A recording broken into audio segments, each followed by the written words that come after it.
সরকারের প্রয়োজনীয় উদ্যোগ এবং নীতি সহায়তার ফলে বাংলাদেশ এখন বিশ্বমানের ওষুধ উৎপাদনে সক্ষম। দেশের মোট চাহিদার প্রায় ৯৮% ঔষধ স্থানীয়ভাবে উৎপাদিত হচ্ছে।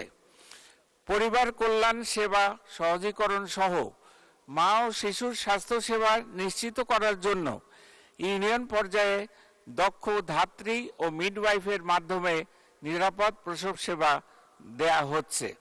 এছাড়া আধুনিক ও মানসম্পন্ন স্বাস্থ্যশিক্ষা নিশ্চিত করার লক্ষ্যে অধিক সংখ্যক মেডিকেল বিশ্ববিদ্যালয় স্থাপন, চিকিৎসা শিক্ষায় সকল স্নাতকোত্তর ডিগ্রিকে এক প্ল্যাটফর্মের আওতায় নিয়ে আসা, পরীক্ষা পদ্ধতির আধুনিকায়ন, শিক্ষক প্রশিক্ষণ ইত্যাদি কার্যক্রম বাস্তবায়ন করা হচ্ছে।